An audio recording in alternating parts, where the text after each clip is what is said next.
Now kita cerita pula pasal kartel beras. Ni kita cerita dengan berita tempatan dulu baru kita masuk hal politik. Ini bukti beras tempatan dikhianati kartel Exco Melaka. Sikap tamak kartel beras di negara ini merompak subsidi dari kerajaan menjadi punca kekurangan beras putih tempatan sehingga menyukarkan rakyat. Ketua Pemuda UMNO Dr. Muhammad Akmal Saleh berkata ia dilakukan dengan cara menjualnya pada harga beras hancur yang tidak dikawal, sedangkan ia adalah beras tempatan yang sudah mendapat subsidi kerajaan. Disebabkan beras hancur boleh dijual dengan bukan harga kawalan, maka kartel-kartel beras ini telah menjual beras standard iaitu tempatan dengan harga beras hancur. Jika beras tempatan ditetapkan pada harga RM2.60, kartel ini telah menjual dengan harga RM3.40 per kilogram apabila menukar bil jualan mengikut harga beras hancur, dan inilah antara pengkhianat yang menekan rakyat di bawah ini, katanya. Beliau juga Exco Kemajuan Desa Pertanian dan Kerjasama Jaminan Makanan Negeri berkata demikian sambil perkongsian bukti pendedahannya melalui FB rasminya di sini hari ini. Menurutnya kerajaan telah memberi pelbagai subsidi untuk memastikan beras tempatan dijual dengan harga yang rendah, tetapi kumpulan itu telah mengkhianati rakyat di negara ini. Apa solusinya? Pengawasan yang ketat dan secara total perlu dilakukan. Lembaga padi dan beras perlu diwujudkan semula. Jangan ingat kilang di luar Melaka, kita tak ada maklumat ya. Nasib baik kilang ni di luar Melaka. Jika dalam Melaka memang siaplah kena sita. Dan ini baru satu, kita dah banyak lagi pendedahan yang akan dilakukan. Selagi mana ia adalah hak rakyat, selagi itu akan dipertahankan dan kita akan lawan, katanya. Baik. Isu dia macam ni tuan-tuan. Sekarang ini kerajaan telah menetapkan bahawa harga beras tempatan, beras putih tempatan itu pada harga shilling, pada harga minima RM2.30 per kilogram. RM2.30 per kilogram, betul tak? Sorry, RM2.60 per kilogram. RM2.60 per kilogram. Dan antara yang membuat komentar tentang harga ini sama ada bagus atau tidak adalah owner kepada Maidin, di mana beliau mencadangkan supaya harga lantai ini dinaikkan sedikit kepada RM3 lebih. Tetapi kerajaan tetap mengekalkan kepada RM2.60. Now, dia ada pro dan con lah. Okey, sebelum kita cerita pro dan con tu, so sekarang ni apa kartel beras ni buat, tuan-tuan? Kita nak tahu. Kita ni orang yang biasa lah, mungkin tak bermain dengan beras ni, antara beras hancur dan juga beras putih tempatan. So apa dia buat? Dia ambil beras putih tempatan tu, dia letakkan sebagai beras hancur, harga beras hancur, dan beras hancur tu boleh dijual tanpa kawalan. So dia letak harga RM3.40. Isu dia ada di kalangan mereka, mereka ialah orientasi kepada perniagaan ini adalah untung. So kalau sekiranya dia letak harga lantai, untung itu tak akan sampai ke tahap yang mereka kehendaki. Iaitu lebih kurang, mereka perlukan harga untung lah. Paling kurang tak banyak sedikit perlu ada keuntungan kat situ. Nah, RM2.60 rugi ke? Berkemungkinan besar tak rugi pun. Tetapi tak untung terlalu besar, tak untung terlalu banyak. Kita kena ingat daripada RM2.60 ke RM3.40. RM3.40 lebih kurang dalam 80% untung per kilogram tau.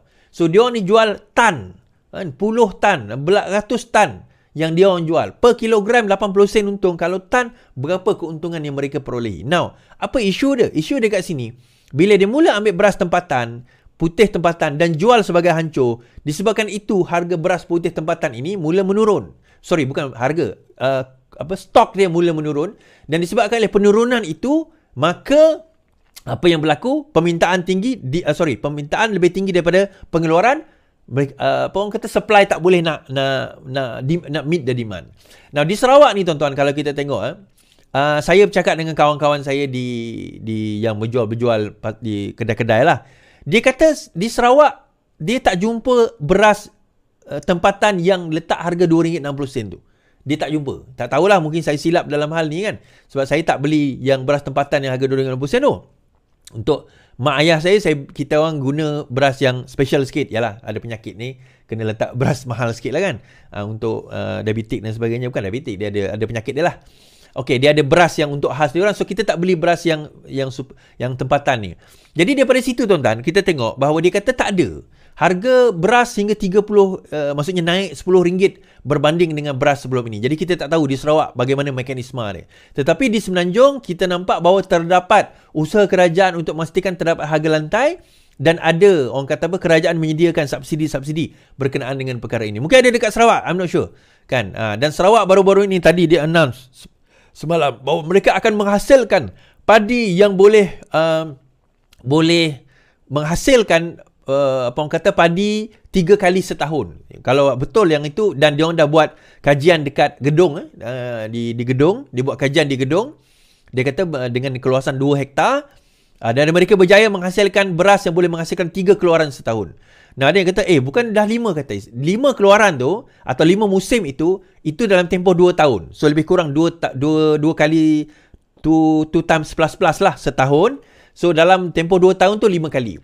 So kalau ini betul berlaku, bermakna dalam tempoh 2 tahun akan ada 6 kali pengeluaran padi yang boleh dihasilkan dalam teknologi ini. Dan benih tersebut diperolehi daripada Vietnam. So I think negara lain atau negeri-negeri lain kena tengok jugalah sama ada perkara ini boleh diusahakan di negeri-negeri tersebut.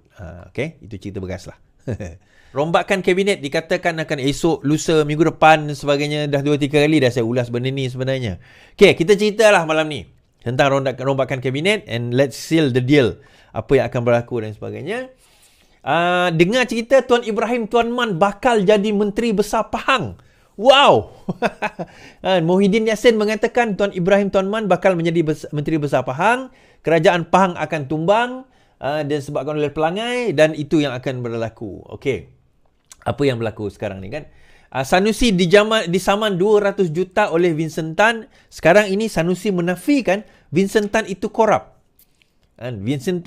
Sanusi menafi Vincent Tan itu korup. Apa cerita dia? So bagaimana kita nak melihat perkara ini? Kartel beras, cerita sikit tentang kartel beras dan bagaimana mereka mengambil kesempatan. Jerebu kerana Indonesia terbakar sekali lagi. Okey. So kita cerita pasal jerebu dulu tuan-tuan. Okey. Right. Ancaman kebakaran hutan meningkat di Indonesia, bersedia hadapi jerebu luar biasa. Yang ni 5 hari yang lepas. Seperti biasa, tiap-tiap tahun ni dia macam kalau tak jerebu, dia pelik. Sumatera, masalah kebakaran di hutan Sumatera Selatan seakan tidak berkesudahan sehingga mencetus kemarahan penduduk yang sering dibelenggu asap tebal dan serangan penyakit, terutamanya kepada kanak-kanak. Terutama kepada kanak-kanak. Walaupun beberapa bahagian di Indonesia memerangi kebakaran tanah dan hutan selama bertahun-tahun sehingga menyebabkan jerebu rentas sempadan ke negara jiran seperti Singapura dan Malaysia, tidak ada kebakaran besar direkodkan dalam tempoh 4 tahun yang lalu. Namun, tahun ini kebakaran tanah dan hutan kembali dengan ketara di Sumatera Selatan serta 9 wilayah lain di Indonesia. Menurut Kementerian Alam Sekitar dan Perhutanan Indonesia, terdapat 3,788 titik panas dari awal hingga 5 September, peningkatan 4 kali ganda berbanding tahun lalu dalam tempoh sama. Pihak berkuasa masih belum mengeluarkan data terkini, tetapi Sumatera Selatan dilaporkan mempunyai lebih banyak kawasan panas berbanding wilayah lain sepanjang bulan ini. Saudara rumah, okey, di sini organ Komering Ilir, 99% kebakaran hutan dan tanah berpunca daripada manusia. Cuaca kering hanyalah faktor tambahan, kata Ketua Bomba Organ Komering Ilir Muhammad. Individu tidak bertanggungjawab dilihat sering memulakan kebakaran dengan membuang puntung rokok ke kawasan tanah dan hutan selain memasang ubat nyamuk yang kemudian ditiup angin hingga mengakibatkan kebakaran. Jelas beliau, kebakaran di kawasan berkenaan dimula sejak Ogos, mungkin berlarutan hingga November kerana kekurangan dan tanah di wilayah itu kebanyakan adalah tanah gambut yang amat sukar untuk dipadamkan. Tanah gambut punya lapisan tumbuhan separa rumput dan bahan organik. Okey. Baik, dia ketua bomba tu menyalahkan ada orang buang puntung rokok, ada orang letak ubat nyamuk dan sebagainya kan. Tetapi ada satu lagi faktor tidak dinyatakan di situ, iaitu pertanian. Okey. Yang ni tak tahulah kenapa Indonesia tak sebut, tetapi actually ini antara faktor utama kenapa kebakaran hutan berlaku juga. Mungkinlah kita tak tahu. Tetapi salah satu faktor utama juga adalah sebenarnya pembakaran hutan disebabkan oleh pertanian. Nah, kenapa? Antara cara paling cepat untuk nak cultivate, menyuburkan tanah adalah dengan membakar tanah. Okey, dengan bakar tanah. So mungkin 4 tahun kebelakangan ini tak perlu sebab pembakaran sudah berlaku 4 tahun yang lalu. Mungkin, berkemungkinan. Jadi after a while, bila proses itu dah habis, tanah perlu disuburkan semula, dia bakar balik. That is the quickest. Kita bukan bercakap tanah 1 ekar, 10 ekar, tak. We're talking about thousands of acres tanah yang perlu mereka nak cultivate, mereka nak kena suburkan. Menyebabkan itu antara sebab yang berlaku. Dan ditambah pula tanah itu adalah tanah gambut.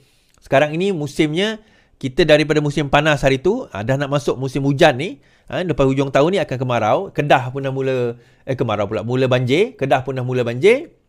Jadi, suasana itu akan dia every year negara kita ni memang menghadapi, bukan negara kita je lah, seluruh khatulistiwa dan ke bawah ni, ke atas ni memang akan menghadapi situasi tersebut.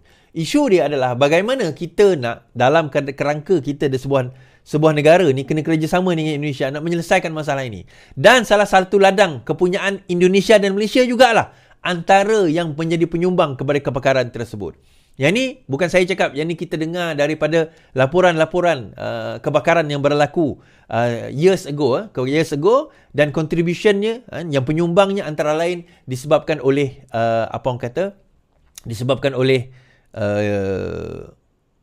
pembakaran terbuka yang dilakukan kerana nak menyuburkan tanah. Okey, itu antara lain. Alright.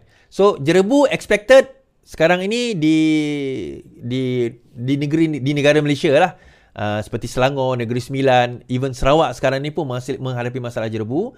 Dan kita menjangkakan, yang ni berita ni lebih kurang dalam 5 hari lepas, if I'm not mistaken. This is 5 days ago. 29 September, 5 hari selepas. So dijangkakan perkara tersebut akan menjadi lebih buruk lagi in a few days time. Baik.